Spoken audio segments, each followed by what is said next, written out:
আমি ইয়াসমিন মাহমুদ বলছি। আমি আজকে আপনাদেরকে কাচকে শুটকি করে দেখাবো, যেটা আমি করি আমার মতো করে। তেল দিয়েছি, তেলটা গরম হয়ে গেছে। এখন আমি শুটকিটা ঢেলে দেব।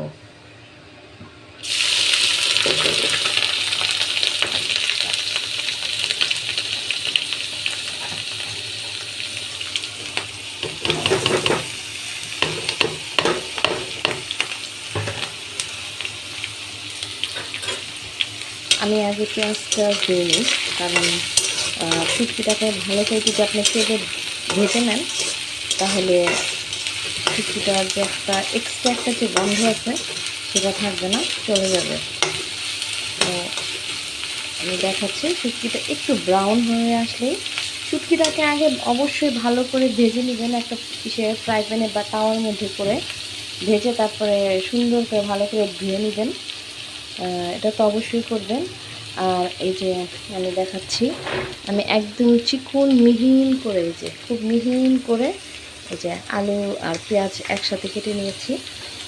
এখন এটা ভাজা হলে তারপরে এটার মধ্যে আমি মশলা দেবো, দেওয়ার পরে আলুটা আর পেঁয়াজটা এটাতে ছেড়ে দিয়ে কষাবো।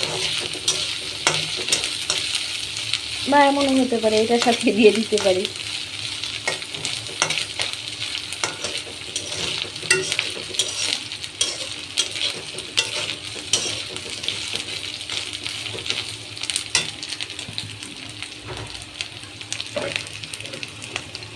আচ্ছা, এটার সাথে দিয়ে দিই আলুটা।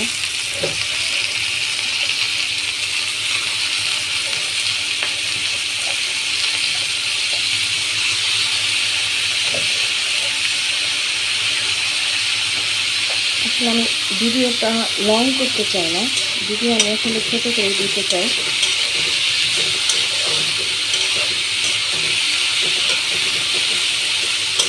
এটা একটু ভাজা ভাজা হবে, তারপরে মশলা দেবো।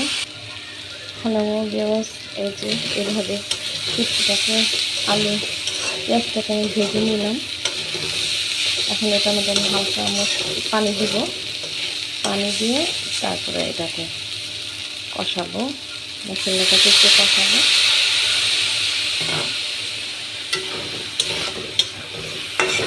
আসলে আমি আগে বলেছি আমি খুব একটা অভিজ্ঞ না, ক্যামেরাম্যান না, তো এই হলো। এখন দিয়ে দিচ্ছি অল্প করে, বেশি না। শুটকিতে যত মশলা কম দেওয়া যায় তত মজা। এই যে মরিচের ফাঁকি, অল্প একটু ধনিয়ার ফাঁকি, বাস।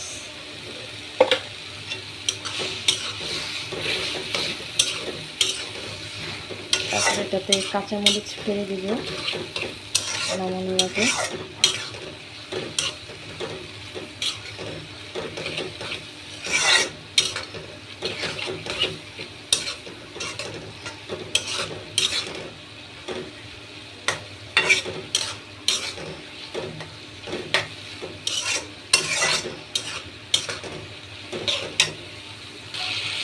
কাঁচামরিচ ফেলে দিয়েছি, এখানে অলরেডি তেল উঠে আসছে। না, এটা আমি এখন মশলাটা কষালাম, আমি সেটার মধ্যে একটু পানি দিব, দিয়ে ঢাকনা দিয়ে ঢেকে দিব। তারপরে এটা অবশ্য ঠিক সেম এখন যেরকম দেখছেন এরকম ভাজা ভাজা হবে, যখন মানে রান্নাটা শেষ হবে ঠিক এরকমই হবে, এরকম একদম শুকনা শুকনো এরকম ঝরঝরা হবে। এটা আমি এখন একটু পানি ঢেলে দিচ্ছি আর দিয়ে এখন ঢাকনা দিয়ে ঢেকে দিব।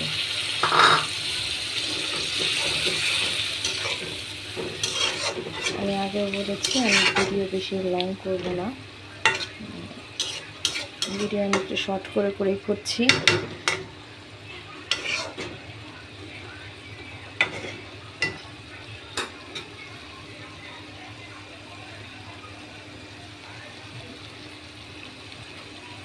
দেখতে পাচ্ছেন।